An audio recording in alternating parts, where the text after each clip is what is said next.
The live stream is up. Chair Meeks will now convene the briefing with his opening remarks. Thank you, everyone, for joining us today. And I know there are a lot of us here and a lot to cover. So I'm gonna keep brief. We have about 90 minutes, and hopefully we'll get to everybody in time. Also, to increase accessibility, this briefing will have simultaneous French language interpretation via YouTube. And you may access the link on our website, foreignaffairs.house.gov. Now, as all know, the situation in Haiti has rapidly deteriorated over the last few years. Sadly, President Moïse's assassination in July, the devastating earthquake in August, and the heartbreaking Del Rio repatriation that began last month are only exacerbating this multi-pronged crisis. Last April, with the hopes of helping the Haitian people address the pressing challenges their country faces, I led 68 members of Congress in a letter to the Biden administration calling on the immediate appointment of a special envoy for Haiti, and was pleased to see the appointment of Ambassador Foote 2 months ago to that position. Unfortunately, Ambassador Foote's role ended last month after he resigned, citing irreconcilable policy differences between himself and the Biden administration. While I look forward to continued engagement with the Biden administration on matters concerning Haiti, I believe that members of this committee and the public should have the opportunity to hear Ambassador Foote's assessments and recommendations in a public forum. The reality is that our current policy towards Haiti is a holdover from the previous administration and is in desperate need of fresh faces and perspectives. Although I have nothing but respect and admiration for our current ambassador's years of service to our nation, especially in these challenging times, I am concerned that using business as usual diplomacy is counterproductive in a country which is demanding closer ties and an ear toward the recommendations of civil society and grassroots groups. Rather than working with the broadly representative Civil Society Commission that has a well-respected and thought-out plan for a transition government in Haiti, our embassy in Port-au-Prince is continuing to throw its full support behind the less than credible interim Untitled government and calling for elections when everyone knows the country is simply not ready for free and fair elections at this time. That is why I'm eager to hear from Ambassador Foote today. And I'm hopeful that his analysis and recommendations will provide additional perspective to those of us in Congress as we continue to engage with the Biden administration, the Haitian government, and most importantly, the Haitian people. Now, I want all to know that this briefing is not about any individual. This briefing is about Haiti and the Haiti people and trying to get it right. We need to make sure that we hear from all sides. And I want folks to know that the briefing that the committee will do will be a continuous one as we focus on the best route to be of assistance and listening to the people of Haiti, its civil society, so that we could find a way for their will to be done. So I thank you for that. And I will now turn to Representative Salazar from Florida, who's filling in for Ranking Member McCall for her brief remarks. Thank you, Chairman. Wonderful to be with you, and thank you for holding this critical briefing on Haiti. Thank you to my colleagues on the House Foreign Affairs Committee, the Haitian Caucus, and most importantly, the Congressional Black Caucus, who is joining us in denouncing the atrocities we have seen at the border. And thank you to Ambassador Daniel Foote for coming to share your experience with us, for being courageous, and for holding true to your values. I, in District Number 27 in South Florida, represent an important part of the Haitian diaspora in the state of Florida. But unfortunately, the Biden administration has abandoned Haiti. For months, this administration has enforced selective border policies and has shown great hypocrisy in their treatment of our Haitian brothers and sisters. For months, our Haitian brothers and sisters have watched as migrants from other parts of the world have been allowed free passage across the southern border. But when it was their turn for searching for freedom, this administration trampled over the rights to due process of law as they have given to many others who were crossing the border in the last 7 months. But this administration has not only abandoned Haitians, they have also abandoned the Afro-Cubans. When Afro-Cubans were having their heads cracked open in the middle of the streets by Castro thugs, Secretary Mayorga said, if you take to the sea, we will not let you into the United States. Just as this administration has turned their back on the vulnerable Haitians, they have shown the same disregard for Afro-Cubans, who remain the most marginalized community in Cuba, despite making up 35% of the Cuban population. Where was the Biden administration when the Afro-Cubans were crying for freedom and this past summer? Where was this administration when our Haitian brothers and sisters went through hell to beg for help and refuge at the southern border? Today, I stand here in support of the two most beleaguered islands in the Caribbean. The Biden administration must treat Haitians with dignity. Our two countries have very deep bonds. We have over 1 million Haitians in the United States. But this year has been a terrible year for the Haitians. First, a historic earthquake, another one. Weeks later, the president was assassinated. The island has been ravaged by rampant political corruption and lack of political stability. Poor Haitians. They're constantly fighting gangsters and thugs that terrorize the poor Haitians who just want to live a decent living. But despite these unimaginable hardships, Haiti remains an important ally of the United States. They stand against communist China, and they have recognized our key ally, Taiwan.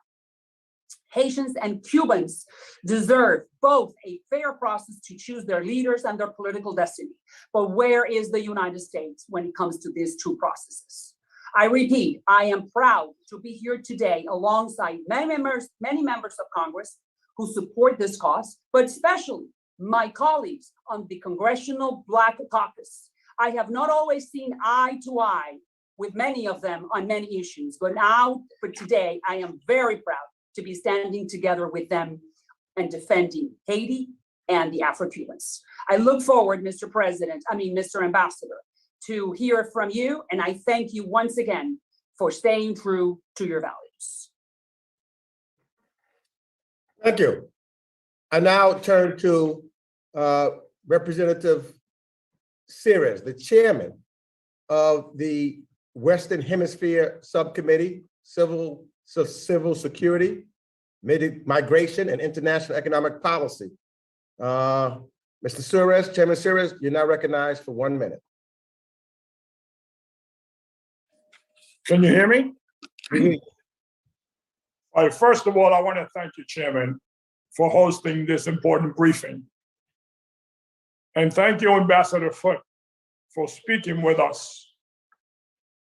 The Special Envoy for Haiti is a position something that many of us in the House had advocated for, so I fully agree with Chairman Meeks that it is important for us to hear from you.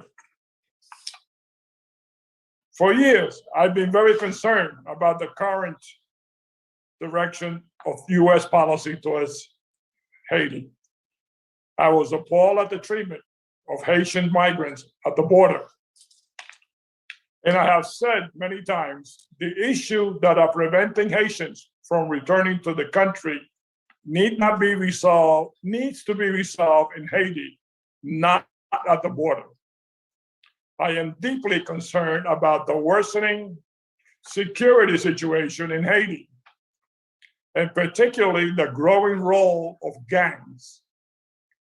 I am also frustrated by the slow pace of the investigation into the assassination of Jovenel Moïse.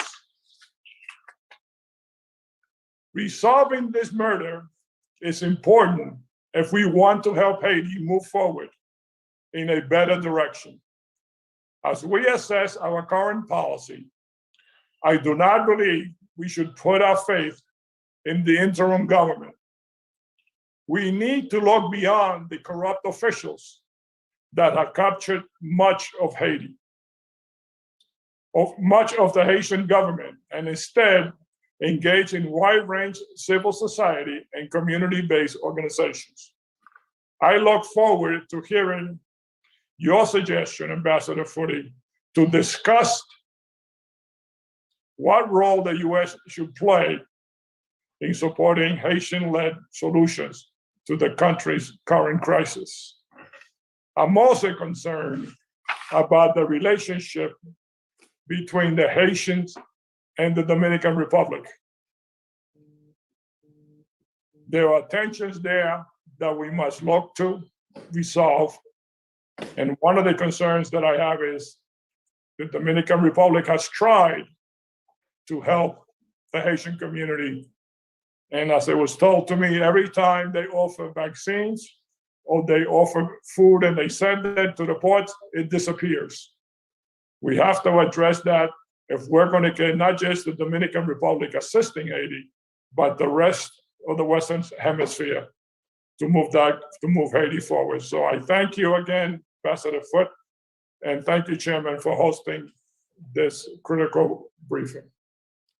Thank you, Chairman Sires. Now, again, we've got 90 minutes. I'm going to go straight to questions. And we're going to use the 5-minute format that we generally utilize when we're doing a hearing. But I want to repeat, this is not a hearing. This is a briefing. But in order to get as many members in, I'm going to be pretty strict on the 5-minute rule for questions and answers so that we can get that in. So I'll start the questions to Ambassador Foote. And clearly, as I've indicated in my opening statement, we've seen the past policies of the prior administration. We've seen where the prior administration, in fact, called Haiti and the Haitian people BS, using an explicitive. And the reason why I wanted to make sure that we had a special envoy so that we can move and look at the policies and how we should move forward away from how Haiti had been treated under the prior administration. So now the first thing that comes to mind is in your resignation letter, you wrote that Haitians need immediate assistance to restore the government's ability to naturalize the gangs and restore order through the national police.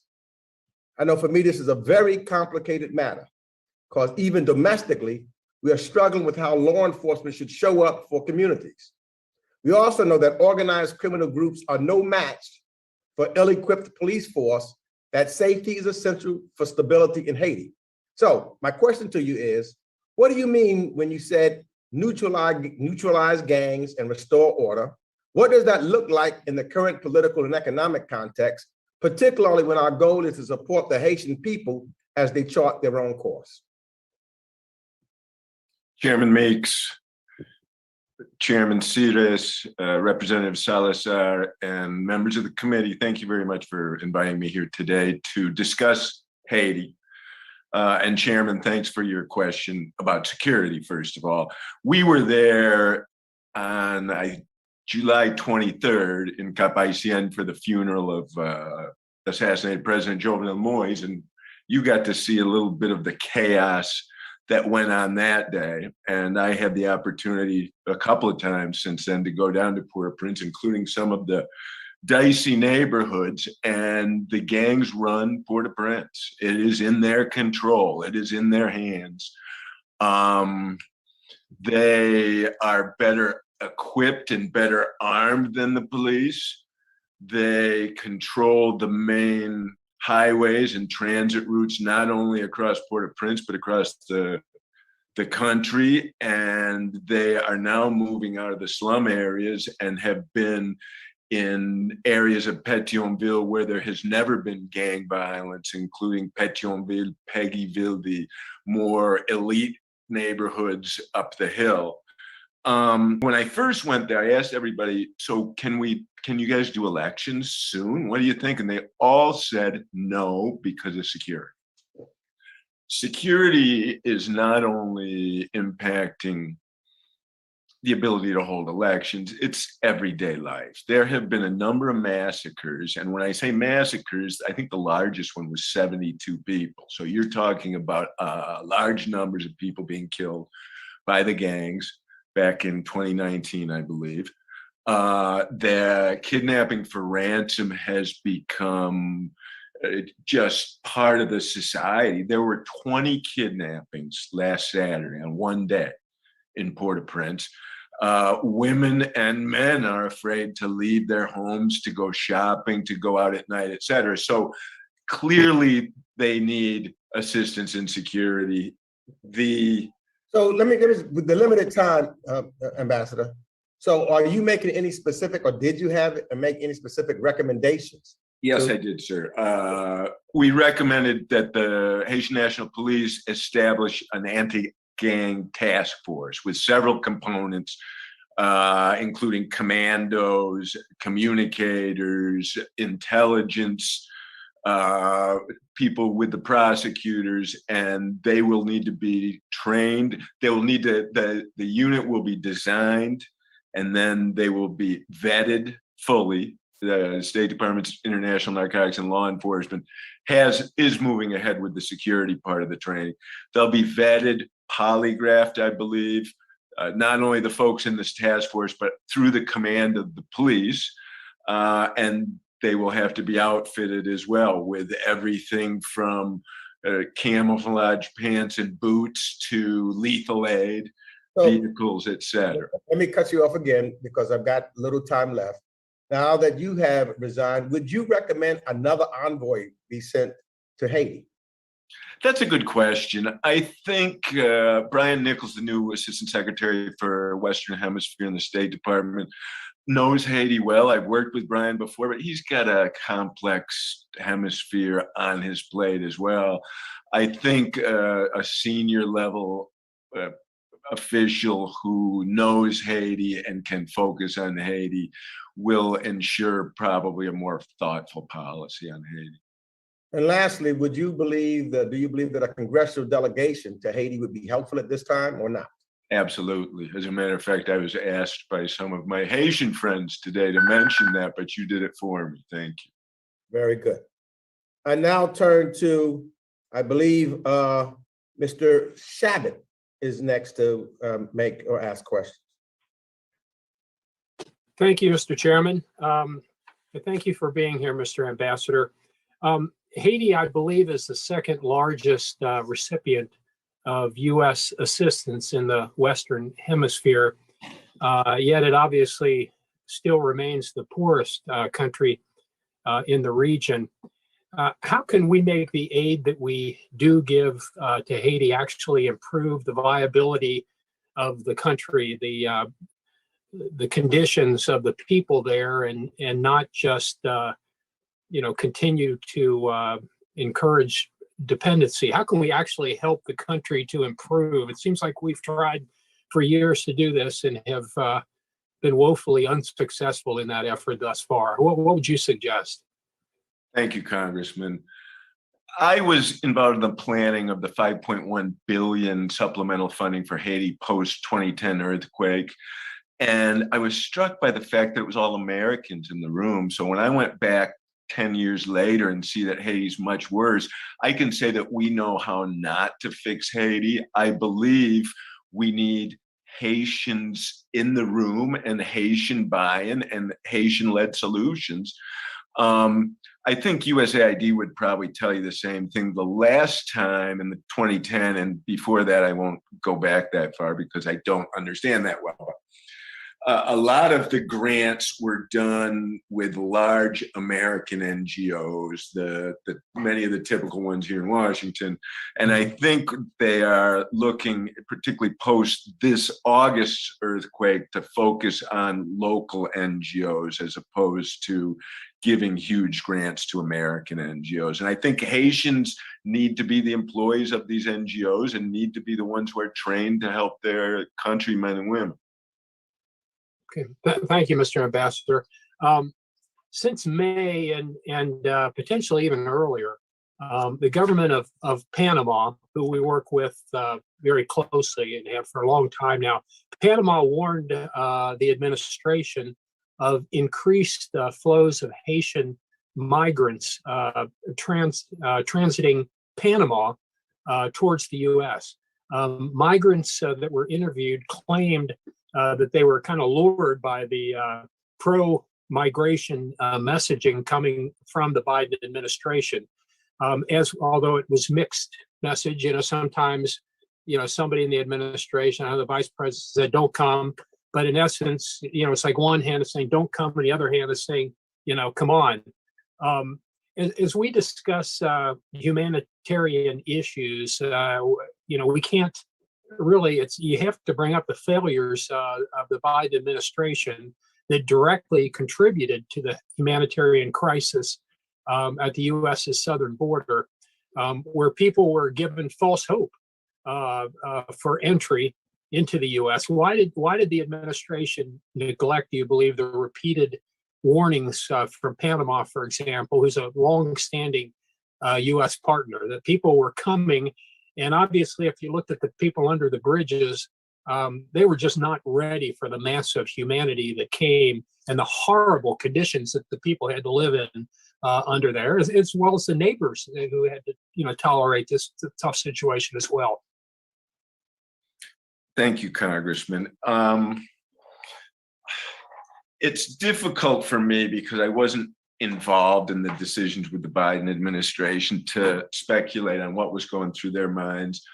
But you're right, and I heard Congressman Sires say it also, that this problem needs to be solved in Haiti, or they will continue to come to our borders, particularly when they hear that their countrymen got in earlier in July, August, early September up there. But deportation back to Haiti is not the answer right now. I am not saying that intending migrants who are in illegal status shouldn't be deported, but Haiti is too dangerous. Our own diplomats cannot leave our compounds in Port-au-Prince without armed guard, and the already failed essential services delivery of the Haitian government is really overwhelmed in places like Cité Soleil, the biggest slum in the hemisphere. I've seen pictures of waste and stuff. So deportation in the short term is not going to make Haiti more stable. In fact, it's going to make it worse. Thank you. My time's expired, Mr. Chairman. Yes, I'm now going to turn over to Ashley to recognize members in the order that she sees them for purposes of asking questions. So Ashley, would you please recognize members going forward? Thank you, Mr. Chairman. Next, we have Representative Sires. Can you hear me? Hello? Okay. Ambassador Foote, thank you very much. I've been saying for a long time that the problem needs to be resolved in Haiti and not outside, and not with outside help going in there. But I have to tell you, I was in Haiti maybe 2 years ago, and we met with the police. And I have to say that I was shocked at the conditions that these police officers were trying to do their job. I mean, we went to see them at lunch, and they didn't have a table to sit on. So if you're asking me or suggesting that what we need to do is set up some units against gangs and so forth, I mean, we're talking starting from the bottom. It'll take years before they are effective. And I don't know if they'll be effective in a few years. So, I mean, am I wrong? I would never suggest that you're wrong, Congressman. Oh, no, I've been wrong before. But what I will tell you is, starting in '94, with Ray Kelly and NYPD and an international contingent, we started training the Haitian National Police, and we've been training them pretty steady since then. So when I left in 2012, they were an adequate police force of 14,000 members. And over the past 5 years, the police has become politicized, and political appointees from deceased President Moïse have come in and developed ties with the gangs. But the police writ large hasn't gone from 100 to 0. It's gone from 100 to, I'd say, 50 or 60. So starting with a smaller unit of a few hundred, I think within 6 to 10 months, we'll be able to be effective. To transform the whole police back to where it was, yes, that will take years, but to get them to a point where they can have an impact on the gangs, I strongly believe that with our experience in international narcotics and law enforcement in the State Department, that they can start pinging the gangs within 6 to 12 months. Well, I worry that the gangs now are better armed, better organized. They control larger sections of Haiti. I hate to say this, I don't agree with you that it'll take 6 to 9 Okay. but the situation is so dire, the security, because you can't send people back because there's I agree. no security.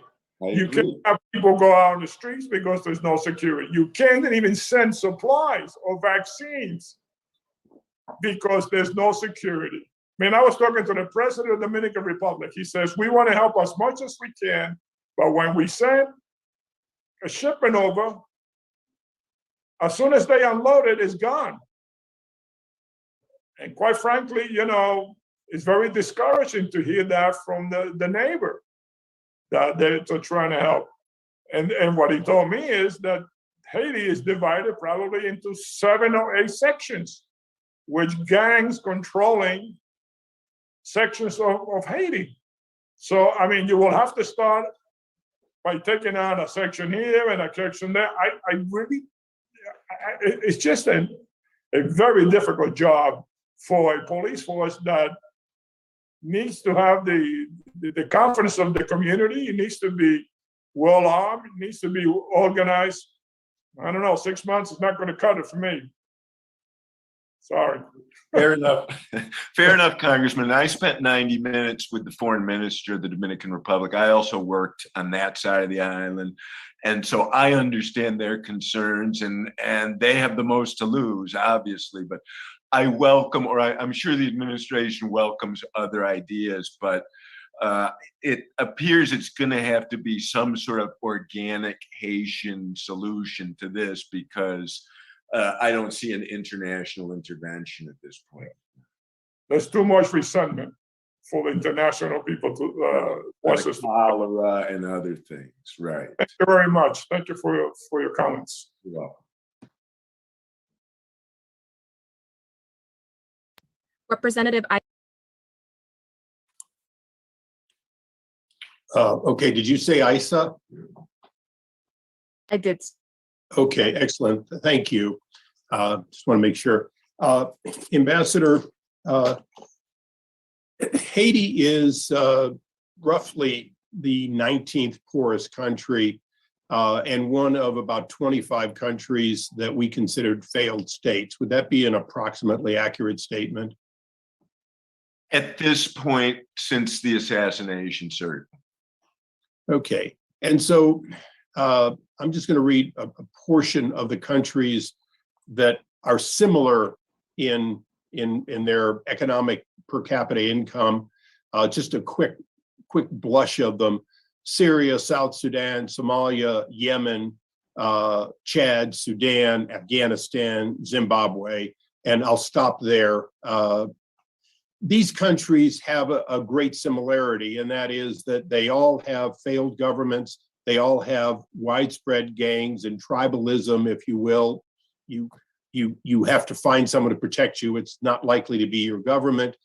And everyone I named has USAID programs and has been the subject of years of efforts by this committee. You'd say that was pretty fair. So my problem right now, and my question to you is, I'm of the opinion that we should treat Haitian refugees the same as we treat other refugees, perhaps even better, because they are in our hemisphere. But I'm also, have some consternation, which is that we are taking in a massive amount of people, not because they've been adjudicated to be entitled, but we're taking them in because they, in fact, show up at our border. We release them. We have already released more than 2, maybe 3 years backlog of people that we're not going to get to. We're not going to be able to adjudicate theirs. And so let's just say hypothetically, half of all the Haitians were admitted. They're going to wander around for the next several years. Well, for no particular reason, the other half, and I'm using that as a hypothetical number, were returned to this crime-torn country.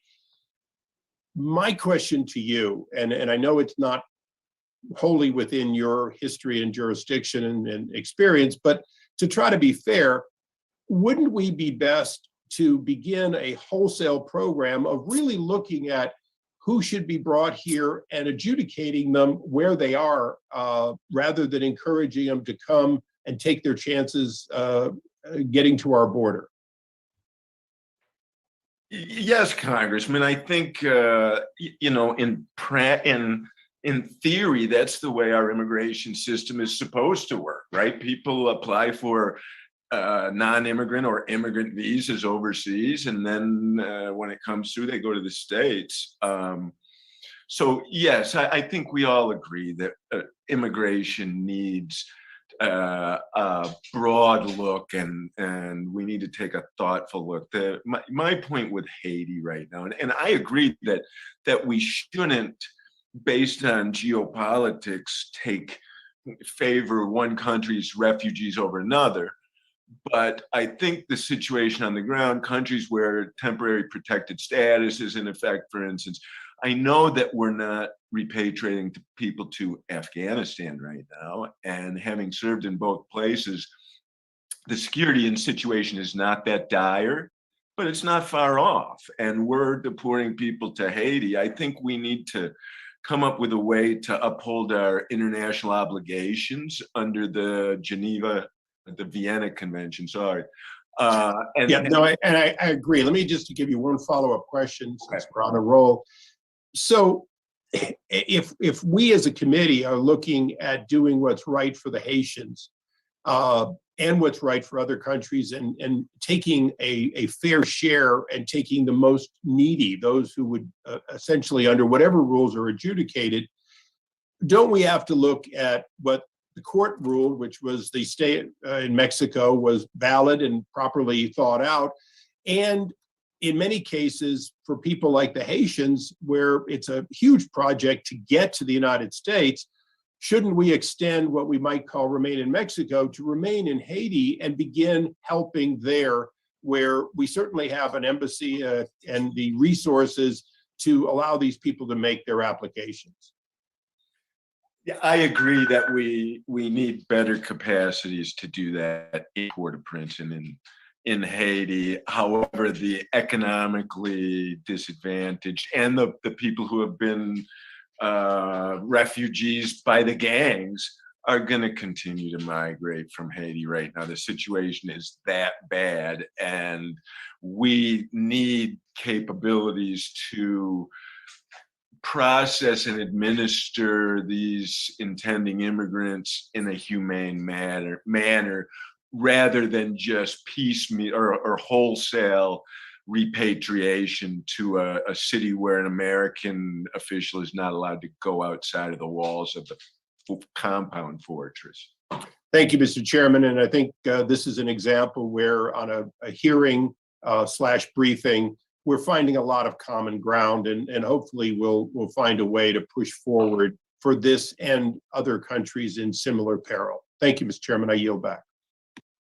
Representative Deutsch,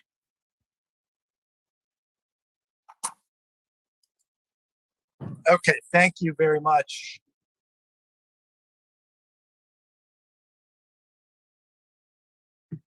Representative Deutsch, you're muted. Let's try that. Ambassador Foote, thanks very much for appearing today. I appreciate the candor with which you expressed your concerns about the current U.S. Haiti policy in your resignation letter. Ambassador Foote, represent Broward County. I see my colleagues on as well from Broward. And as you know, South Florida has the largest Haitian American community in the country. The diaspora community here is vibrant and engaged. They've been shocked and they've been horrified by what they've seen over the past several months. And I want to share some of their specific concerns before I ask you a very specific question. First, the processing of visas at the embassy has been incredibly slow, and it was even before COVID. I understand the real challenges facing our diplomats in Haiti, which I know you'll speak to further. We want people to come legally, but I'm being told of people waiting for student visa appointments for now more than 2 years. Second, my community is hearing reports of people being told that they are being moved to a holding location only to find themselves getting off a plane back in Haiti with no warning and no chance to give an interview. As you can imagine, the shock and trauma of that scenario is exacerbated when so many of these people lived in third countries for many years before trying to come to the United States. And finally, there is great concern about civil society and diaspora groups being denied participation in the government process, which brings me to my question. According to the World Bank, personal remittances from the diaspora made up almost a quarter of Haiti's GDP in 2019. And while the financial contributions continue to be desperately needed, Haiti continues to suffer and diaspora voices are often not heard. And while the Haitian diaspora community is incredibly diverse and there are a wide variety of opinions, I am sure that most would agree that current crises need to be addressed and need to be addressed with urgency. So that brings me to my question. Do you believe the Haitian government, opposition, and civil society groups have done enough to engage with the diaspora? Has the United States and the international community done enough to give voice to the diaspora? And what strategies would you propose to help the Haitian diaspora increase its leverage and organize more effectively? And again, I'm really grateful to have this opportunity with you. Thank you. My pleasure, Mr. Representative. In answer to your questions, I don't think that there's a lot of consideration right now in Port-au-Prince by the opposition, by the government, by civil society about having diaspora as part of the dialogue, part of the conversation. But I will tell you a couple of these political agreements, accords, drafts that are floating around do include diaspora participation. And civil society was most strident with me and about the need for diaspora, because there's also a feeling in Haiti that you know the diaspora has gone away and gotten rich and forgotten about. Is that plays in, but that the bigger feeling in the country right now is that the diaspora who have come to the United States, Canada, France, wherever, been successful in a society of rule of law, send money back, that should be part of it, to the point where there are conversations about when Haiti goes back to elect its new parliament, to having diaspora members, seats set aside for the diaspora. So I do think the diaspora should play a greater role. The challenge is always to find groups that are representative of the diaspora, because there are almost 300 Haiti diaspora groups in the US alone, and that's a lot. Ambassador Foote, thank you very much. Again, grateful for your briefing today, and we look forward to following up on a lot of these issues as we go forward, even the rest of this discussion. Thanks so much. I yield back.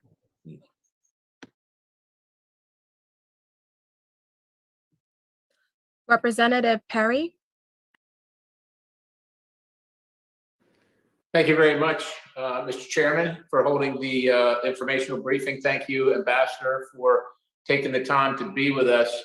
I'm just wondering, there's a news, or well, let me back up. There's a report that the foreign minister of Panama had warned the Biden administration about these Haitian refugee flows coming up through Panama and the very dangerous trek through the gap there, and those warnings from the Panamanian foreign minister were not acknowledged, and it appears in some way, at least in open source reporting, that the administration was either unaware, unprepared, or just lacked care about all these Haitian migrants showing up at Del Rio, Texas. Can you speak to what might have been, what was the administration thinking? Did they have no clue? Did they just ignore that, or what was going on there? Well, that's a fantastic question, Congressman. I was not involved in the border side of discussions with DHS and what may have, the information that may have flowed from our Latin American friends throughout the region. But one thing I will say that I heard one of my colleagues say is that the migrants would be better off in Port-au-Prince than they were under that bridge. And they're not. That's how bad Port-au-Prince is. They had real tents and they're under a bridge. In Port-au-Prince, it's under the hot sun with no. Yeah, it's absolutely terrible. It looks, in America, it's shocking to the American people that it's essentially a third world country under a bridge in Del Rio, Texas. But let me ask you this then.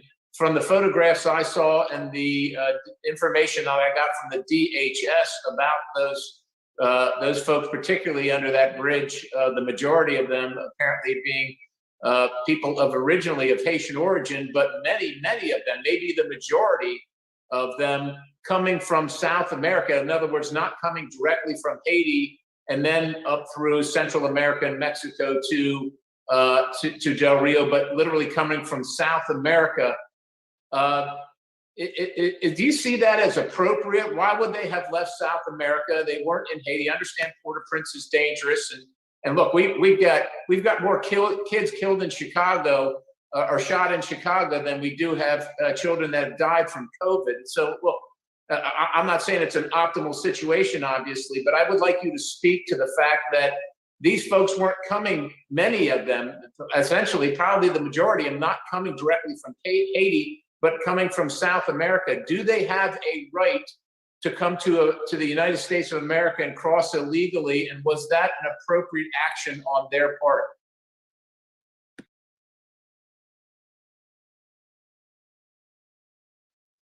I can't hear you, Ambassador. Ambassador, you're muted.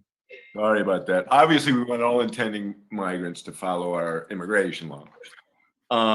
However, many of those from South America left after the 2010 earthquake, representatives, and found with COVID and economic slowdowns, they didn't have jobs.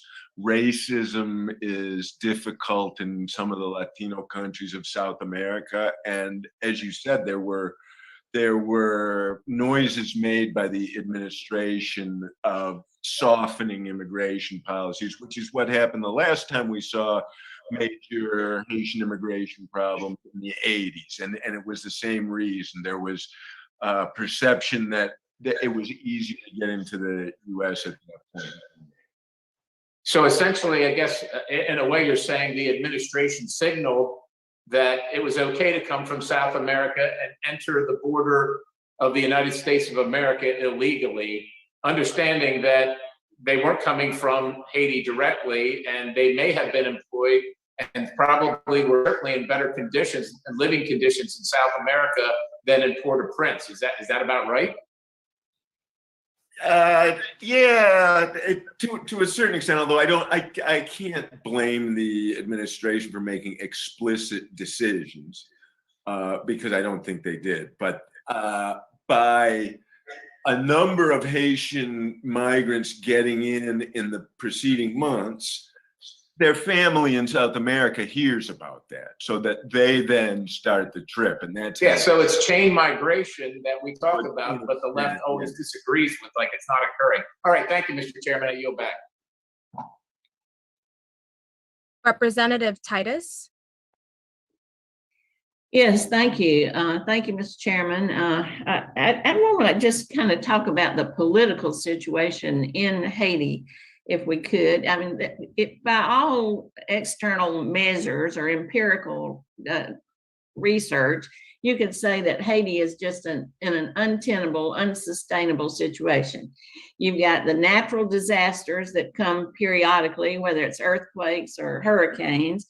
You got no internal security. We've heard how bad the police are and how they don't have resources, and the gangs.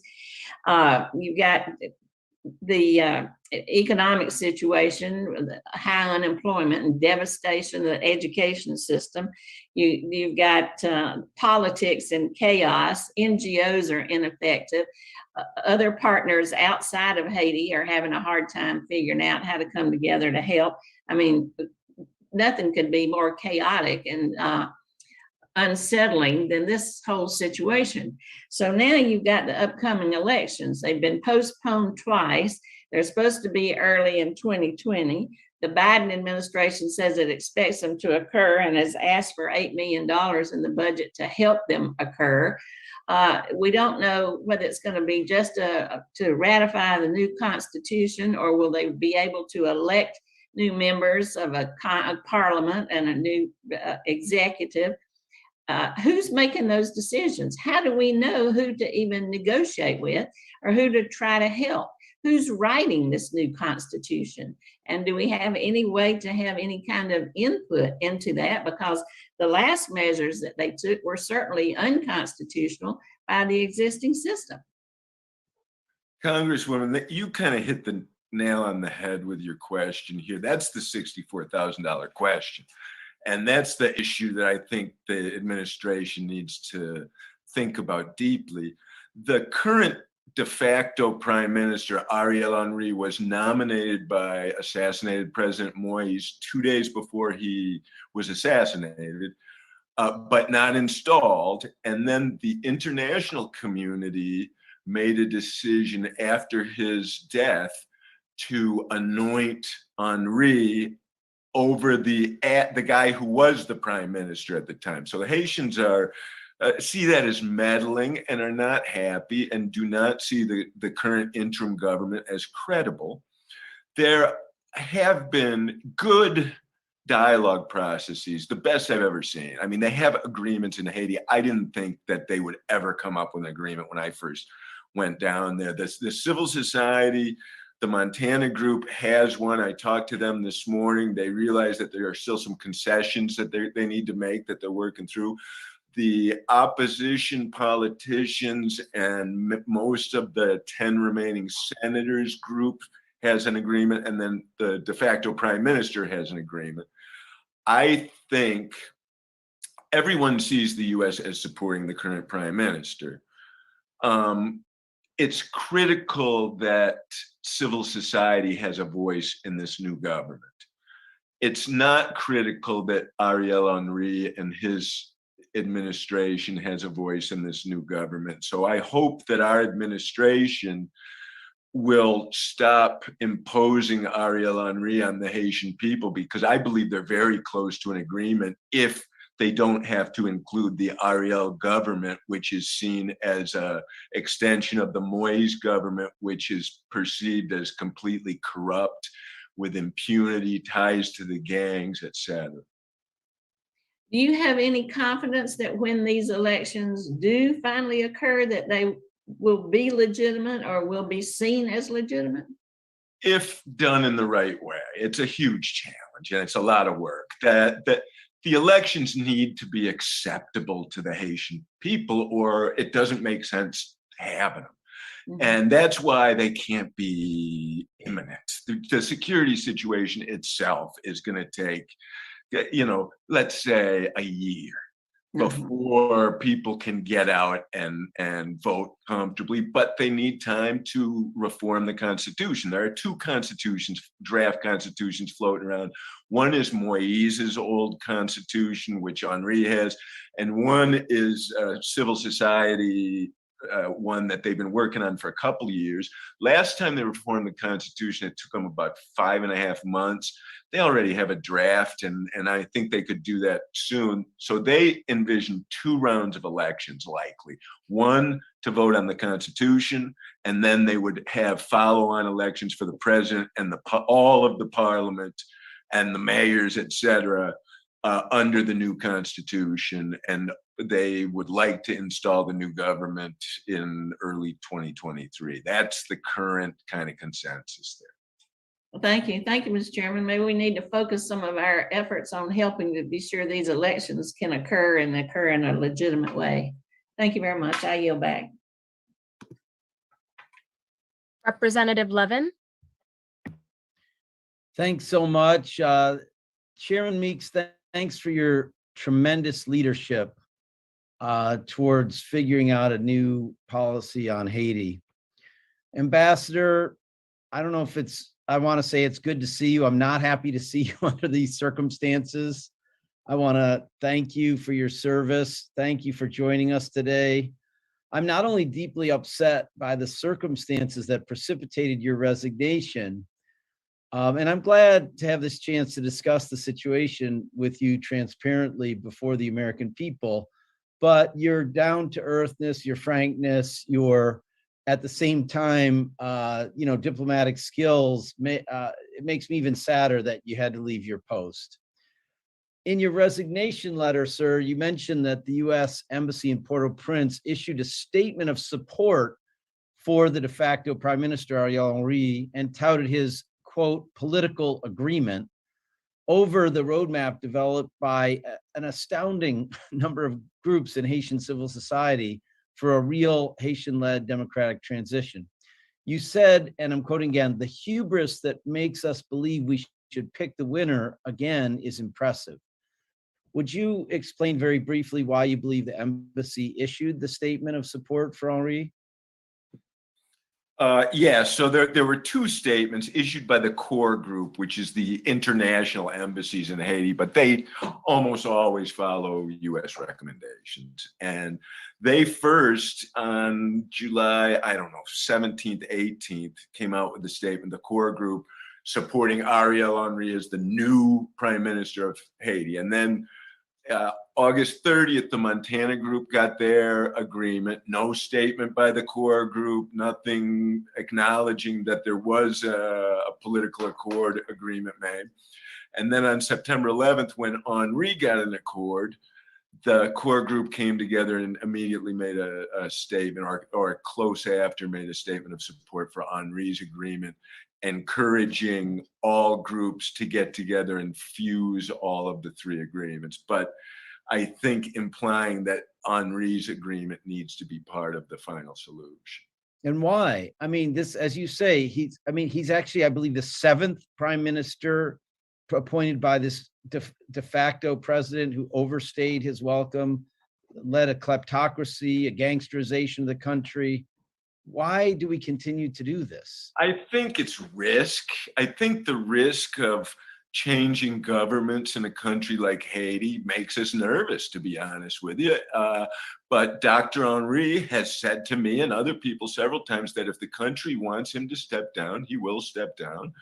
I don't have anything personal against Dr. Henri, but again, the people, the consensus, almost unanimous outside the ruling party in Haiti, is that the ruling party, PHTK, put Haiti where it is today and probably doesn't deserve to be part of the solution. And I think do you think absent U.S. support for it, Henri would, his government would survive or remain?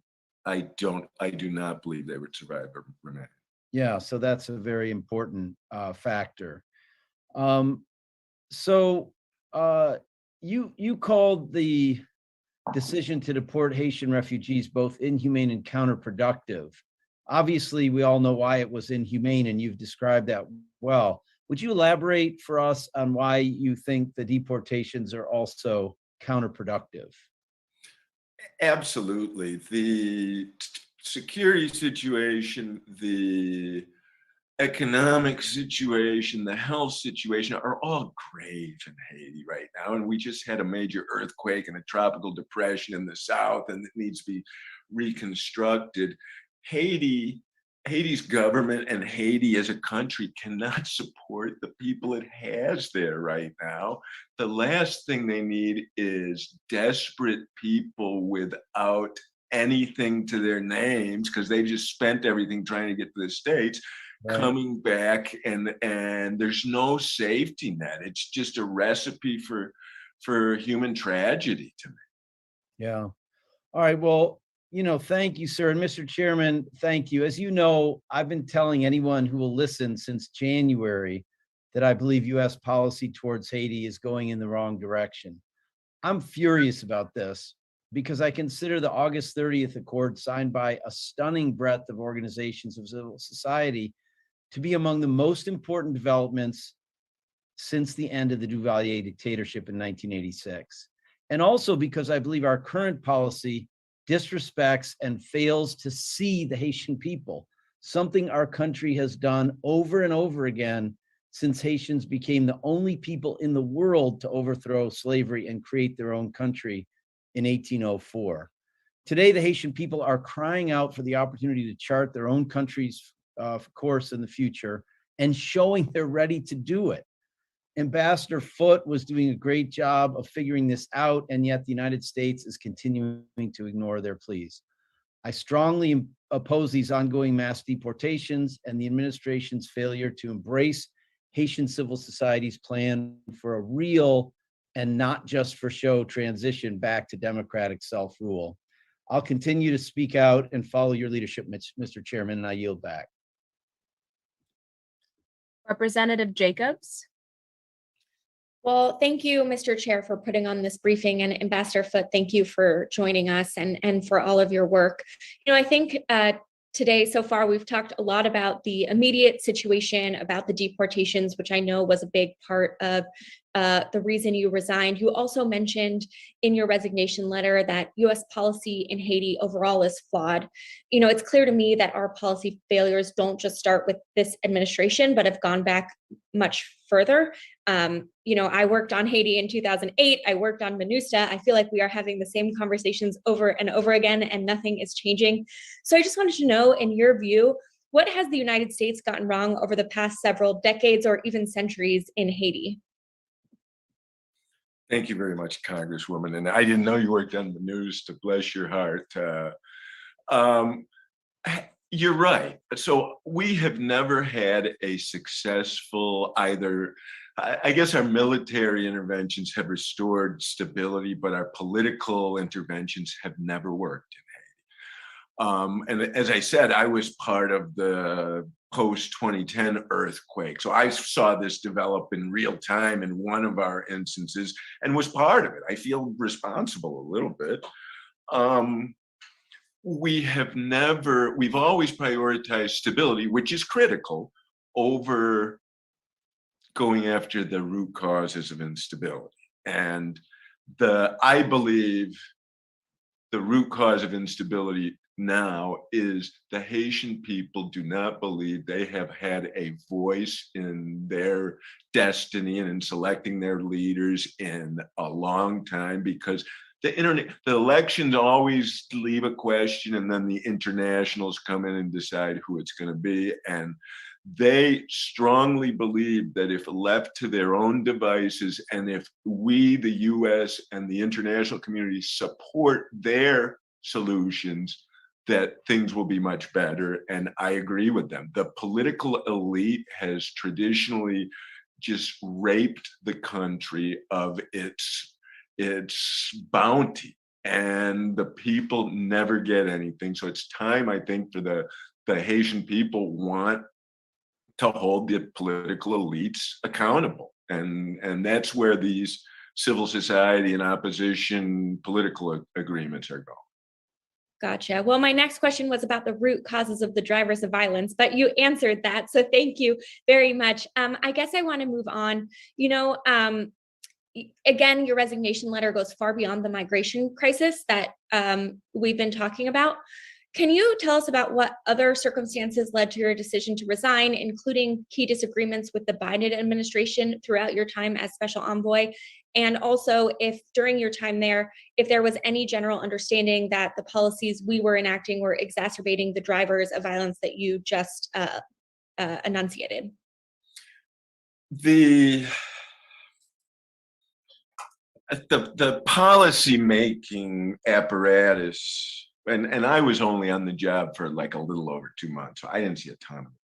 But right after the assassination, I think the NSC got together with principals committees several times, but without having time to get the worker bees at the lower level committees together. And then I sat in a number of meetings with the worker bees. I became frustrated because I saw a lot of, I don't know what the right word is, lack of enthusiasm, let's say. One could say obstructionism, but I'll say lack of enthusiasm by other federal agencies who don't want to play in Haiti right now because it's complicated, it's hard, it's difficult. And I also found, as I'm running around talking about Haitian-led solutions and that the US this time is going to respect what they're doing, we had people in the administration backing Henri, I think almost blindly. And until I noticed that dissonance, which was about halfway into my thing, everything was going good. But from that point on, I could definitely see, my gosh, we're coming to a collision here at some point. And when I elucidated the problem in the State Department, it just wasn't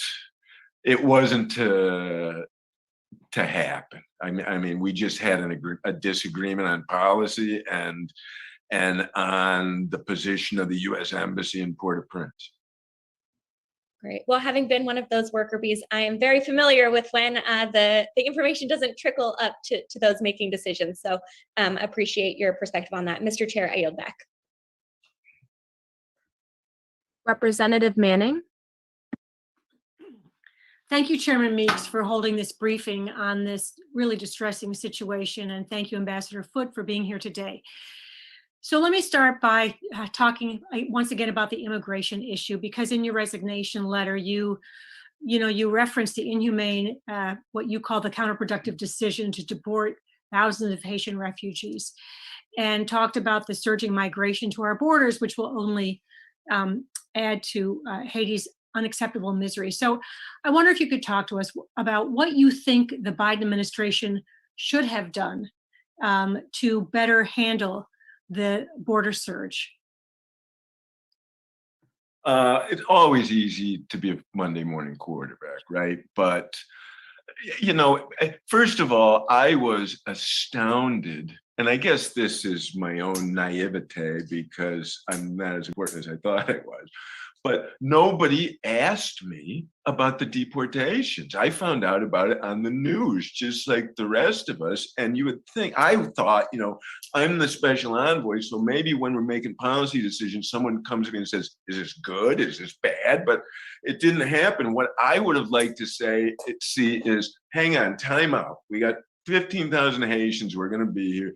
Let's figure out how to treat them humanely and the path forward to process them, and then arrive at the point where either they're deported or let into the country or they stay in Mexico or whatever. And what I saw is a plan.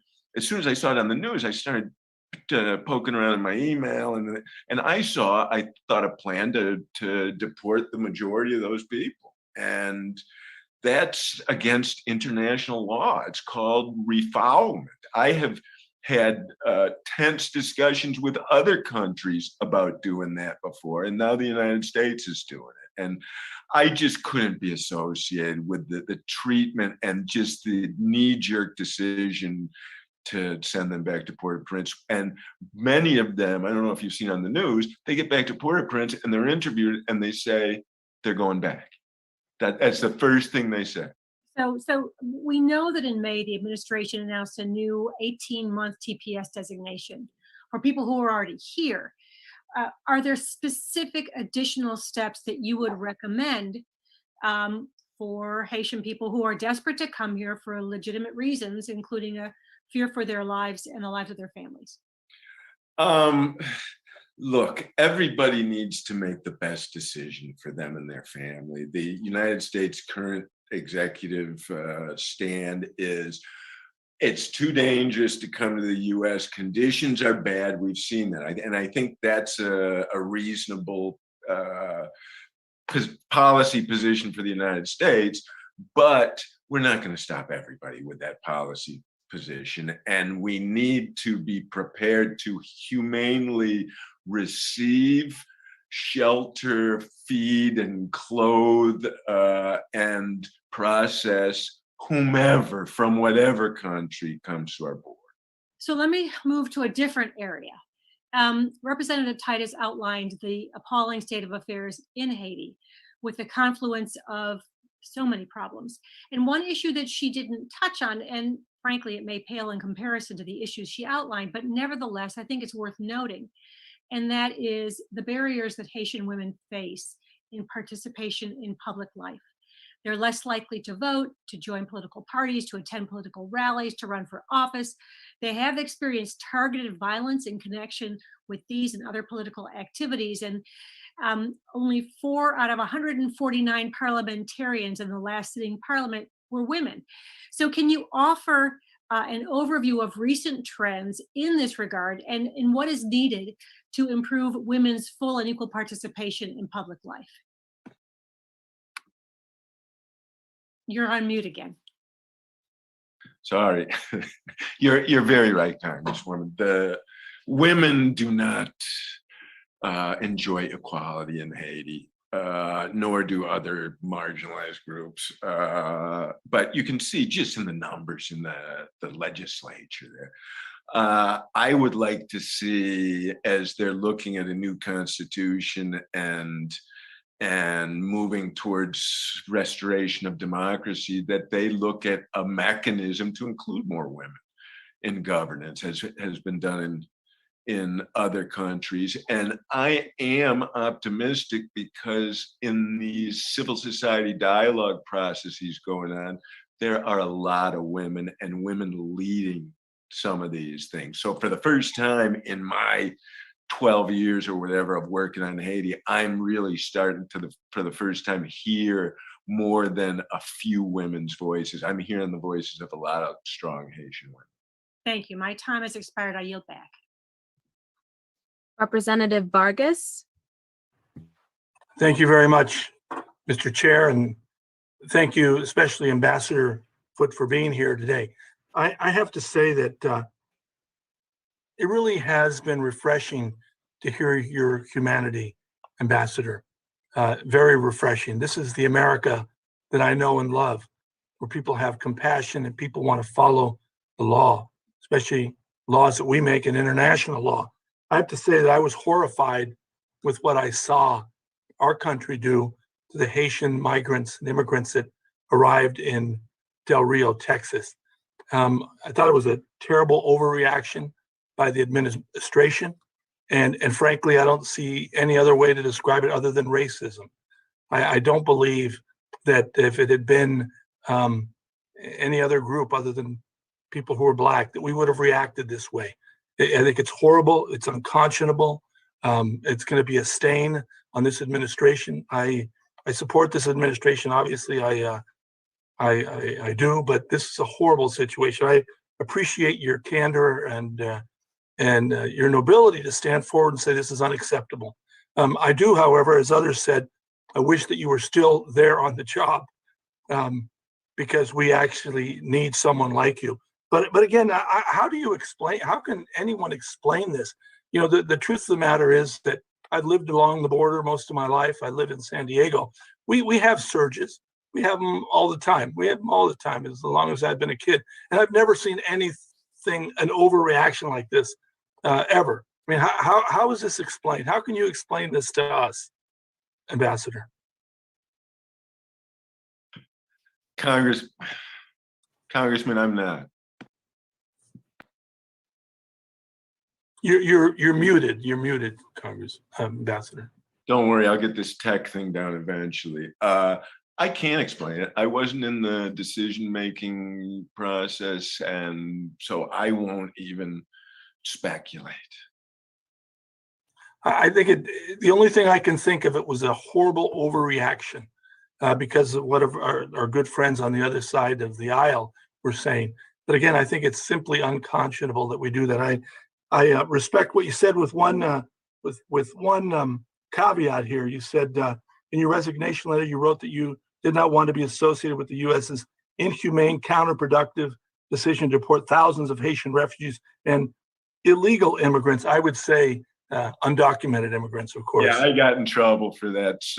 I learned the politically correct term the hard way, Congressman. Well, I wouldn't call it politically correct. I would say that it's incorrect to say illegal. A person's not illegal, is undocumented.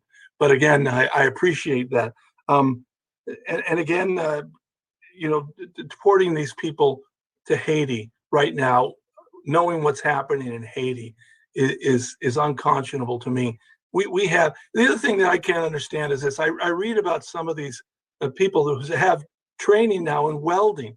I had 9 years in welding. Here in San Diego, we're begging for welders. Yeah. We're begging for welders. I mean, if God had ever provided an opportunity, an answer, it was there in this person. I thought, how can we deport this person to Haiti when we need him right here in San Diego building ships? I mean, it really mystifies me. And again, I appreciate what you've done. I would just hope that we have somebody else like you that comes along and helps in this situation, because this is a situation that is completely untenable. And again, like I said, I live along the border. We probably am closer than anybody else here living along the border. And the truth of the matter is, we've always had surges. When something happens in Central America or in Mexico, we've always had surges, and we've never treated people this badly. I've never seen it before. So again, I thank you. But again, more has to be done, Mr. Chairman. I wrote a letter. I know you did. We've been outraged, but at the same time, people were deported to a situation where they should not have been. These people have every right to present themselves here and to get a fair shot at asylum. They weren't given that fair shot. We violated the law, and I hope that we can put pressure on administration to allow these people to come back and have an opportunity, at least to prove their case up. They didn't get that opportunity. We put them on planes and we immediately send them off. It's a horrible situation. Again, but so much I thank you for this hearing. And again, thank you, Ambassador, for your humanity. I appreciate it. I yield back. Next, we'll have Congresswoman Frederica Wilson representing the 24th Congressional District of Florida.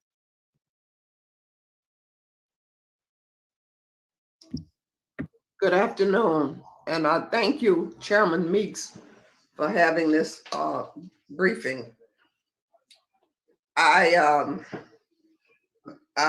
want to say to the envoy, I'm disappointed that you left. Just hearing you, I mean, you are just what we need. I want to share something with all of you. I am in touch with Haitian migrants' families who were detained at the border. And this is just an excerpt of what one of them sent to me. He was chained by his hands and feet. This is in detention.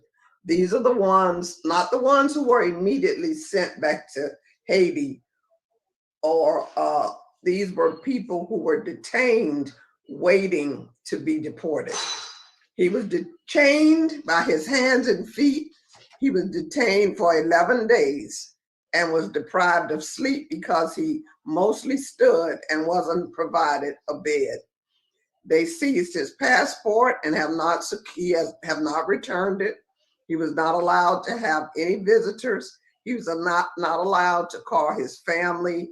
He was not interviewed to determine whether he was eligible for asylum or had a sponsor.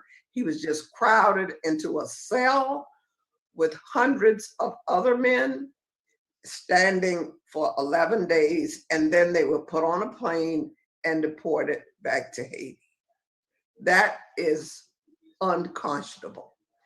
And I just want to know if the federal government is aware of this cottage industry of smugglers and coyotes who are making billions of dollars from people that they're smuggling.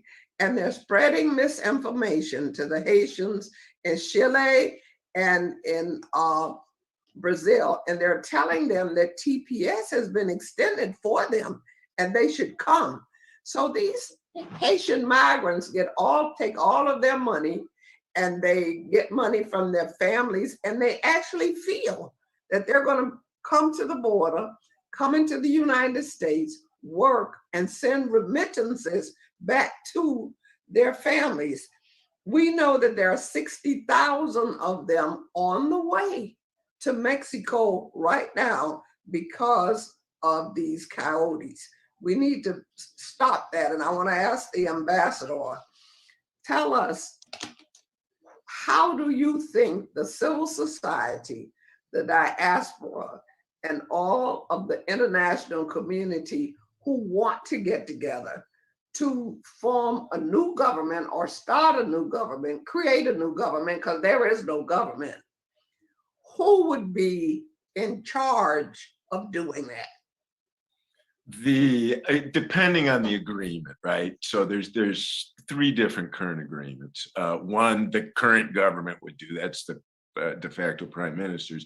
The civil society one is the one I'm most familiar with because it's the only one I've struggled through the whole thing in French. And it sets up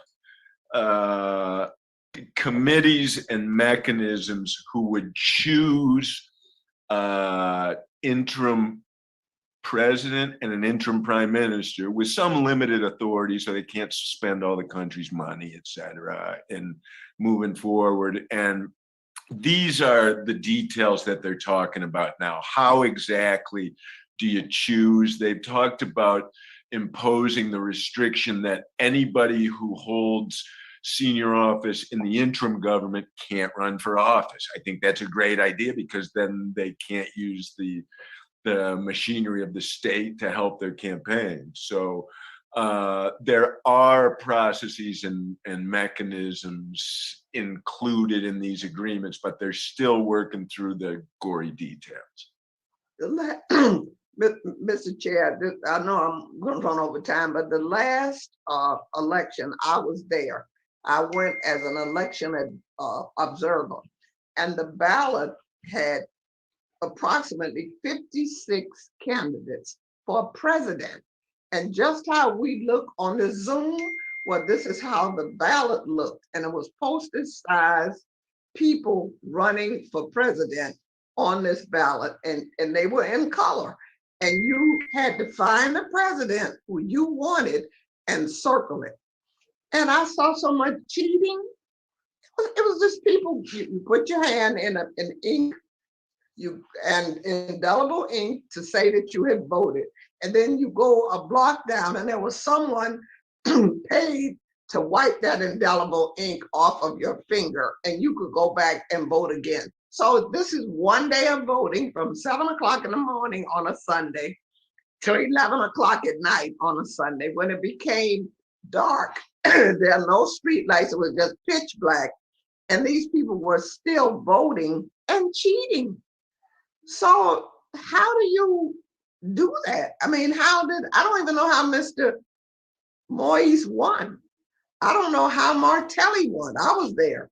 How do you select the president of Haiti when everybody's cheating? I think the key to that, and you'll never have 100% clean election in Haiti or many developing countries, right, is to minimize the ability of the current government, whoever's in there, to influence the elections. And that's what always happens in Haiti. We sort of chose Martelly because there was a lot of controversy over runoffs back then in 2011, and the same thing with Moïse. And we can't do that again. We need to let the Haitians select their own president. If it's a runoff, it's a runoff. I would posit that some of the previous presidents and prime ministers in Haiti, particularly in recent administrations, have had their bite at the apple, and Haiti probably doesn't need them back again. People can infer who I'm talking about here, but Haiti doesn't need the same old politicians, the ones that are in Pandora's papers as corrupt. They need people who are looking for Haiti's best interests and the Haitian people. Okay, thank you. I have like 20 other questions, but I believe my time is up. Time is up. Thank you, Mr. Chair. Thank you. Our last questions will come from Congresswoman Yvette Clarke, representing the 9th Congressional District of New York. Congresswoman Clarke, you have 5 minutes. I thank you, Ashley. Let me thank our chairman and the members of the Foreign Affairs Committee for allowing me to wave on for this conversation with Ambassador Foote. Let me thank you, Ambassador Foote, for your candor in joining us today, for your service to our country and your willingness to speak out about some of the more troubling aspects of our government's response to the recent events in Haiti and the plight of Haitian migrants. The world has now seen photos of the use of extremely aggressive tactics being used at our southern border in response to an influx of Haitian refugees. And it's been already stated within this briefing, many more are en route. Many of the migrants arriving at our borders have already been living in Central and South America for years and now face the threat of repatriation, deportation to Haiti, a country they haven't been in over a decade. Ambassador Foote, what are some of the challenges on the ground that these migrants face in returning to Haiti? And as you've described it in your resignation letter, a collapsed state. So you arrive at the airport, some of them didn't even know they were flying back to Port-au-Prince. Most of them have very little money, if any.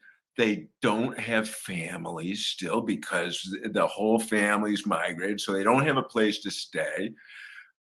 They wind up only being able to go to the most devastated areas because that's the cheapest place. They don't have food, they don't have shelter, they don't have water. And I think the International Organization for Migration is giving them $100, which is something, but not going to get you very far, even in Port-au-Prince and in Haiti. And so they're sort of taking off the plane, giving $100, a pat on the back, and good luck to you. And we've already seen the already stretched infrastructure of sewage, water, trash, et cetera, in the slums is just breaking down completely because there's now too many people in some of these places. So Ambassador Foote, let me sort of just wrap this into some of what I've heard from some of my colleagues. The dynamic right now in the hemisphere is one of multiple pressures.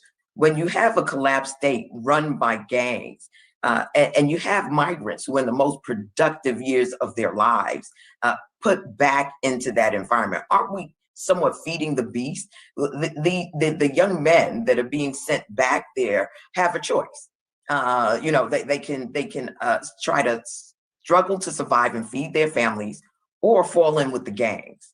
And I'm concerned that we've created a dynamic now that is going to be self-fulfilling. Would you give us a sense of, what a gang-run Haiti means in the midst of the Western Hemisphere, where narco trafficking has been a major concern for our nation, and all the other ills that are imported? Would you give us a sense of what your thoughts are about Haiti and its vulnerability in that space? Yeah, I mean, I think it's potentially catastrophic. Haiti sits 400 some miles off the United States coast.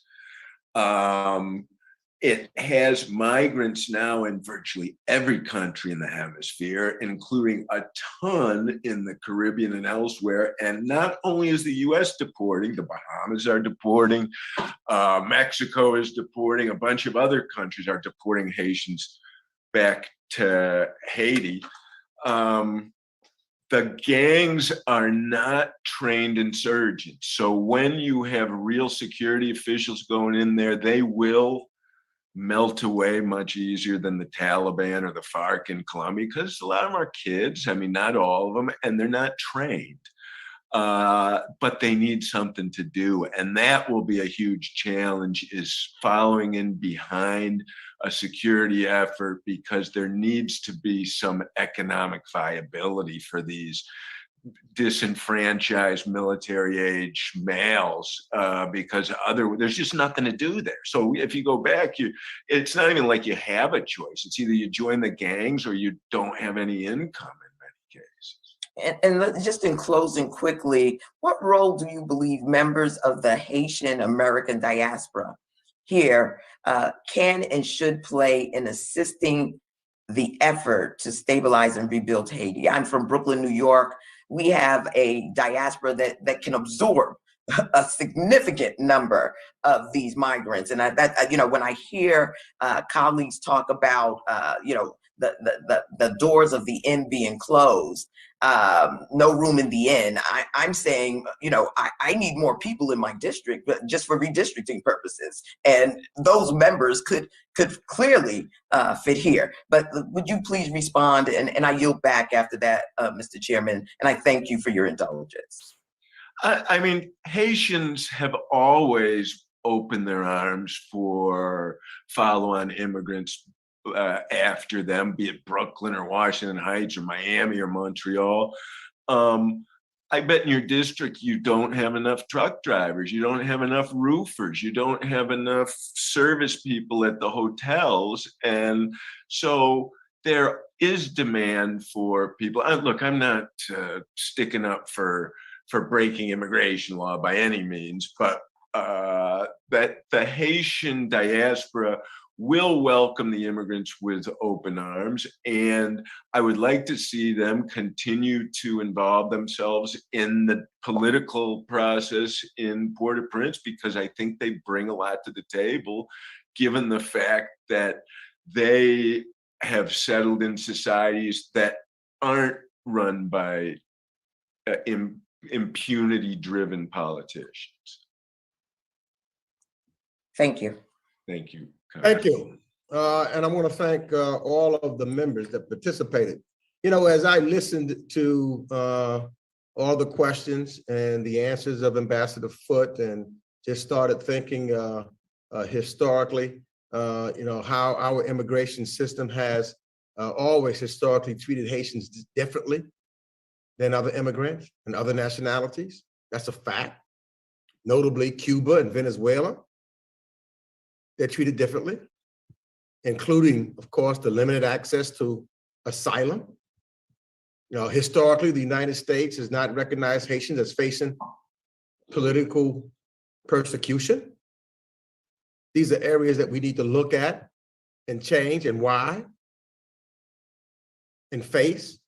As many of my colleagues said, I've never, ever seen some of the visions that I've seen at the border on the Del Rio Bridge, with horses and what appeared to me to be whips, what was described as some tied into chains as if they were criminals and they were only trying to have refuge for themselves and their families. This is not something that can just be ignored. And just because those individuals are no longer under the bridge at Del Rio, this committee is going to stay focused on this issue. This committee is going to have further briefings on this issue. Now, we have to go after the root causes of instability. This is not the time to apply a Band-Aid. We need to commit to a major shift in U.S. policy with Haiti. And I'm not just talking about immigration. I'm talking about the differential treatment of Haitian people, but in the way we treat Haiti among our foreign policy priorities in this hemisphere. It's got to be a focus. It's got to be a focus of this committee, I can guarantee you. So, and I do think, and I think I heard you say this, Mr. Ambassador, I am pleased with the appointment and finally the clearance by the Senate of Brian Nichols to be the Deputy Secretary for Western Hemisphere. I've worked with Brian Nichols on the Western Hemisphere very closely. I have confidence in Brian Nichols, and I hope that he's the right man at the right time to, in the policy of the Western Hemisphere, to make sure that it is as inclusive in it as any other country on the hemisphere. And I think he will. I look forward to working closely with him. I know he's going to testify before our subcommittee soon on a variety of things dealing with the Western Hemisphere. I also deeply believe that we should have another special envoy, hopefully someone as good as you, someone who's willing to take a fresh look at things, someone who's willing to talk to people who may not have been talked to before, and someone who would be consulted with, whether it be by the Deputy Secretary, whether it be by whoever is appointed as the next ambassador, and whose information thereby is considered as we move forward with whatever, with our next policy. So I conclude by saying I intend to hold as many conversations and briefings and hearings as needed to deepen our understanding of the situation at hand and offer our support to the people of Haiti as they find durable solutions to instability and forge a new durable solutions to instability and forge a new democratic way forward. And let me correct my title for Mr. Nichols. He's the Assistant Secretary for Western Hemisphere.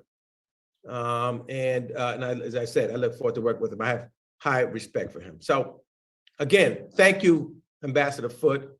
Thank you, members of Congress. Thank you, Representative Ceres, who's the chair of the Western Hemisphere subcommittee, who will have a hearing on the subcommittee coming up in the next few weeks. Thank you also, Representative Salazar, for standing in for Ranking Member McCall and all the members on this committee. I was very pleased with the number of members that came on and asked questions and stayed on. It shows the interest of the United States Congress. And I think, Ambassador Foote, we will look to take a delegation to Haiti sometime in the near future. And with that, this briefing is now adjourned. Thank you, Mr. Chairman.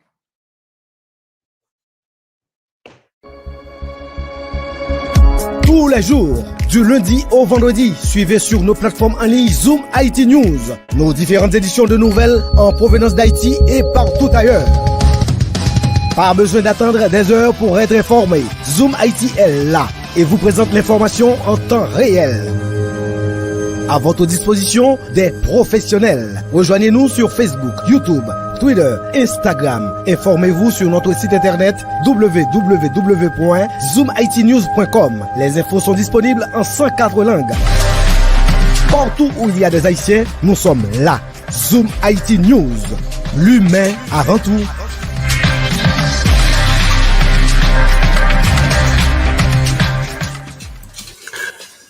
Nous et dit tout le monde bonsoir, nous contents et rejoindre nous aujourd'hui. C'était une activité qui est gagnée donc dans le congrès américain et aujourd'hui c'est à distance, donc c'est-à-dire et pas de gagner, c'est pas tout le monde était réuni dans le bureau donc dans congrès pour te faire, donc chaque monde était à travers Zoom côté yo t'a participé. Non, et donc, rencontre ça, c'était une rencontre et commission affaires étrangères, chambre et député, donc, président commission, Grégory Mix lui-même, t'est fait pendant le invité, et ambassadeur Daniel Foote, nous connaissons qui c'était envoyé spécial États-Unis dans le pays d'Haïti, côté yote voyel, donc pour essayer ouais si t'es gagné, si t'es capable de joindre une solution avec et crise là. Qui ça et Daniel Foote lui dit, il parlait ensemble avec Ariel Henry. Ariel Henry dit, li prêt pour lui démissionner si peuple là donc lui-même lui mandé ça. Donc c'est important pour nous noter. Donc il dit li prêt pour démissionner si population donc mandé ça. Daniel Foote il dit il était supporté, il pensait accord Montana, donc organisation société civile là yo qui te travaille pour te faire accord, il pensait c'était et solution ça t'a permettre yo jouer une solution en fait et accord ça t'a capable permettre yo jouer une solution à crise en pays donc lui-même li a traversé mais il dit c'est malheureux que États-Unis pas supporté et accord il te montré préférence pour Ariel Henry, il dit qu'il gagnait et bon rapport ensemble avec et gang, donc membre qui n'a gang yo, donc il dit et qui est qualifié donc on premier ministre de facto. Alors de facto donc c'est pas même lui-même qui dit puisque c'est de fait Ariel là, donc c'est comme ça et donc Daniel Foote a passé dans notre montée point ça fait obligé et garder lui dénoncer le fait administration américaine n'a continuer à déporter et moun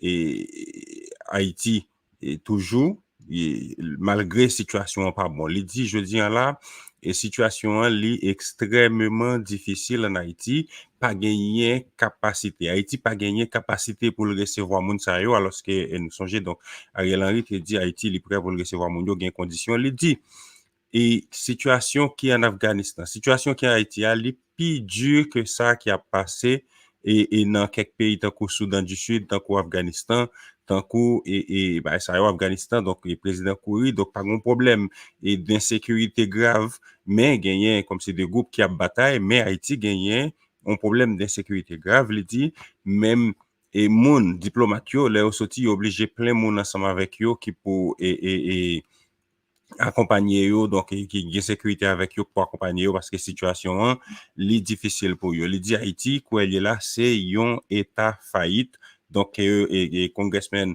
qui était parlé ensemble avec Darrell Issa qu'elle comparait avec Afghanistan, Zimbabwe et Soudan du Sud, Syrie et côté donc son état qui pas gouverné du tout et donc li fait connaître et en fait il dit ça c'est raciste qui fait administration Biden nan traité réfugiés haïtiens yo est différent de Afghan yo puisque situation Haïti est encore plus difficile que ça qui a passé en Afghanistan. Voilà que et Afghan yo même yo joindre yo souhaité yo bienvenue donc administration elle-même a cherché yo ba yo visa donc pour yo rester et puis yo pas fait ça pour haïtien. Elle dit c'est pour haïtien yo te gagné même traitement avec et Afghan yo. Donc c'est ça le dit gagné et député Scott Perry lui-même qui était parlé, il était noté que ministre affaires étrangères et Panama qui dit gagné environ 85 000 haïtiens qui ont même été traversé Panama donc pour capable venir ici aux États-Unis qui probablement trouvé yo dans et Mexique évidemment nous parle pas son petit résumé de rencontres nous t'ai ensemble avec plusieurs haïtiens et dans Texas El Paso on a préparé donc quelques documents donc pour nous capable présenter puisque nous cette semaine El Paso côté nous rencontrer ensemble avec en pile compatriotes haïtiens qui eux même t'as expliqué nous qui genre situation était difficile pour eux on a tourné sur ça t'allais les nous fin et donc fait et traduction ou bien c'est défini faire résumer ça donc gagner tout représentant et donc en fait Daniel Foote il noté que et gagner on député il y en a député qui demandé pour que ça moun yo pas capable rester dans pays côté yo c'est-à-dire Brésil, Chili et côté yo là pour que ça obligé de traverser les États-Unis puisque si c'est Haïti qui pas yo pas arrêter yo déjà quitté Haïti pour que ça yo pas juste rester côté yo. Daniel Foote le dit haïtien ça yo victime d'une situation de racisme qui est extrêmement grave dans pays ça yo donc c'est côté gagner raciste il pas cité non mais c'est pays côté haïtien sorti Brésil, Chili, Équateur et Saint-Domingue et donc ça a pas cité pays à la vérité donc c'est-à-dire les haïtiens yo victime donc yo pas de jambe bienvenue vraiment dans pays Amérique latine dans pays Amérique centrale côté et côté yo là yo donc monsieur noté que et moun yo gagné bon et bon raison pour yo ta capable quitter donc pour yo quitter pays al chercher la vie et États-Unis puisque yo pas de jambe vraiment ouais ou bien dans pays côté yo donc dans Amérique et du sud côté yo te sorti que ce soit Brésil que ce soit et Chili et donc que ce soit tout et Mexique qui est quand même servi de transit pour moun yo. Donc il dit Ariel Henry c'est un de facto donc société civile là c'est lui-même qui censé donc être capable de joindre et solution et les noter que pays a les trouvé dans situation liée là il dit il y a 12 ans depuis le travail sur Haïti et pays a trouvé dans situation liée là n'a parlé de paroles et monsieur Ali même les noté par à cause de gouvernement PHTK qui mettait pays dans administration PHTK mettait pays dans situation donc les mêmes les trouver le jeudi hier donc dans et problème ça les noter et gagner en pile et corruption et gain gouvernement donc qui au même qui gagne un rapport qui gagne bon et de rapport étroit avec des gangs donc c'est ça et Daniel Foote lui-même lui dit il était cité et Ariel Henry non et causer ça donc gagne député Andy Levin lui-même lycée et co-président commission et haïtien qui dans congrès puisque il y a une commission un caucus haïtien dans congrès et américain c'est lui-même qui t'a créé Andy Levin qui t'a créé nous parle avec lui plusieurs fois sur ça nous t'ai visité d'ailleurs et congrès récemment pour nous t'ai fait quelques interviews ensemble avec eux nous t'ai parlé ensemble avec plusieurs et mon yo lui-même lui dit le fâché en pile le fait et Daniel Foote donc lui-même li bail démission puisque Daniel Foote lui donc c'est un monde qui gagne caractère qui gagne capacité Andy Levin était noté et il t'a demandé Daniel Foote est-ce que Haïti gagne capacité pour recevoir mon et que Daniel Foote te répond non pas gagner capacité pour recevoir mon ça dans situation donc yo même et yo est là dans situation pays est là il dit Haïti son pays état faillite Haïti pas gagner capacité du tout absolument pour recevoir mon yo il dit les mon yo arrivé Haïti yo ba yo et ONM organisation nationale migrant donc ba yo $100 en moyenne donc qui sont bagaille mais qui pas représenter rien et il notait tout monde yo qui était allé là donc dit yo même y a venu gagner un autre congressman qui demandait c'est pour monde yo déporter yo pour yo faire yo tourner puisque monde yo et t'es déjà arrivé aux États-Unis yo pas traité yo pas respecté la loi sur question immigration pour te bay moun sa yo comme c'est dou process ça veut dire pour bay possibilité pour expliquer et tête yo pour connaître est-ce que yo mérité asile là il dit que moun qui expliquer que yo te mette chaîne et nan men yo chaîne nan ren yo chaîne nan pied yo et puis yo fait 11 jours donc dans des conditions horribles de détention et puis après ça yo déporté yo et Haïti c'est ça et donc et parlementaire donc les mêmes livres et expliquer donc Daniel Foote sur question ça il dit Ariel Henry dit il est prêt pour lui démissionner si peuple a demandé ça c'est parole pas monsieur donc Ariel Henry prêt pour le démissionner si peuple a demandé ça et il notait que et pour le politique qui gagne là c'est États-Unis c'est quoi groupe qui a mené et son politique et qui échoué pendant tout le temps il dit depuis tout le temps États-Unis a mené et politique très présent donc dans le pays d'Haïti ça yo pas jamais bail résultat que yo doit bail donc ça c'est ambassadeur Foote qui lui-même et a parlé là donc et lui-même les noté que immigrants yo doit gagner possibilité pour yo rester aux États-Unis et gagner et député Yvette Declarque qui c'est député dans 9e district dans New York il noté que États-Unis besoin immigrants dans moment n'a parlé là grand pile job pas de monde qui peut faire yo parce que manquait immigrants donc faut gagner monde yo qui prend et les suggérer que faut que ta bail haïtien possibilité pour venir parce que yo pas prendre place sans qu'un monde ait place pour et tout le monde c'est en gros et ça et sous ça et à faire de rencontre l'antérieur c'était pas ton audition c'est pas ton ça a été les hearings c'était juste on rencontre pour et Daniel Foote Kabayo on idée de et situation et pays d'Haïti et raison qui fait lui-même lui démissionner gagner un député et député Florida donc les mêmes et qui était intervenu tout et pendant il était très fâché et donc Federica Wilson qui était très fâché par rapport avec façon administration lui-même les traités et haïtien yo et il notait que gen moun qui en contact avec lui parmi moun yo déporté yo qui et fait le connaît que moun sa yo pas connaît si c'était Haïti yo t'a déporté yo Donc, c'est comme ça, l'administration, li prend moun yo, et mette yo dans avion, yo pense c'est quelque l'autre côté, pour le voyer yo, et puis, yo, et déporter moun yo, et li insisté sur le fait, Haïti pas gagné condition pour recevoir aucun immigrant.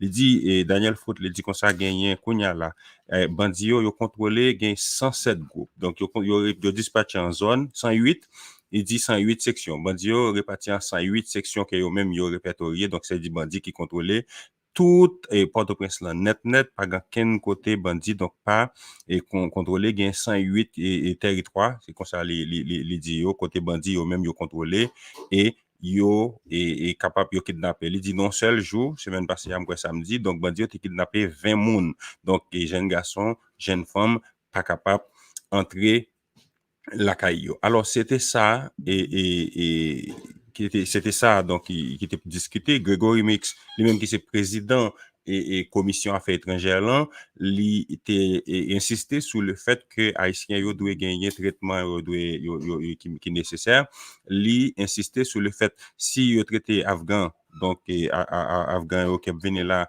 yo doit joindre bon traitement ça qui est normal et c'est ça qui doit être fait pour haïtiens yo tout gagner plusieurs autres congressmen qui étaient parlé de ça tout yo dit et pas aucune différence alors dit son politique raciste c'est ça yo noté que américain yo même y a mené les yo traité haïtiens différents puisque si et porte la capable ouvrir pour afghan s'il capable ouvrir pour l'autre groupe dans Amérique centrale li doit ouvrir tout pour et haïtien et pareil nous donc c'est en gros ça et qui était discuté dans et rencontre là donc dans rencontre ça qui gagné Andy Levin lui promet à gagner l'autre et rencontre toujours côté liberal bail en pile et liberal la continuer insister sur nécessité pour Haïti donc les mêmes li gagner et haïtien yo donc immigrants haïtiens yo joine bon genre traitement donc normalement traitement que yo mérité et yo ba yo dou procès c'est-à-dire tande yo garder si moun nan mérité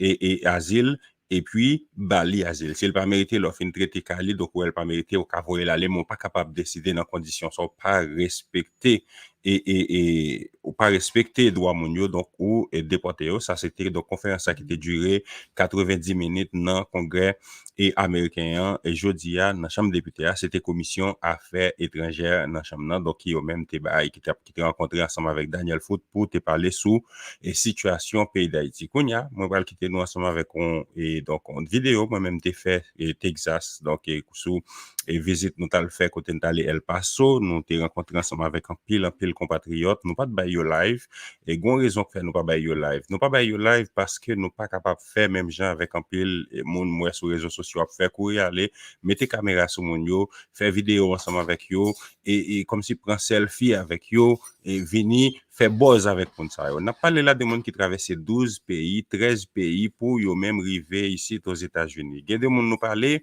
qui expliquer qui ouais comme s'il y a violé il y a des jeunes garçons qui ouais qui gens y a violé madame yo devant yo il y a des garçons yo violé tout c'est Panama tout ça passé et n'a parlé là de monde qui traverse 12 à 13 pays pour rentrer yo dépenser tout avoir yo monde ça yo qui là faire entrer dans détention yo gagne une chaîne alors qui gagne bracelet dans pied yo pour la plupart gagne tout qui pas gagne bracelet son téléphone yo ba yo et pour arriver puis gros support qu'on capable bay moun nan c'est mettre caméra sur lui faire live ensemble avec lui mettre figure donc moi ces vidéos ça on a travaillé yo de telle sorte que nous boucher figure moun yo mettre faire moun pas reconnaître yo parce que moun yo demande nous ça et nous même nous trouver le nécessaire tout et me passer à partir de lundi toute semaine nous pas gagner donc on série de vidéos sur frère avec ce cap bay témoignage yo sur qui ça qui gens et ça t'est pour yo et c'est des bagages sous tande yo bon garantie faut pas ta moun seulement pour bagage ça pas ta gros impact sur bon quitter nous ensemble avec et vidéo ça me passer et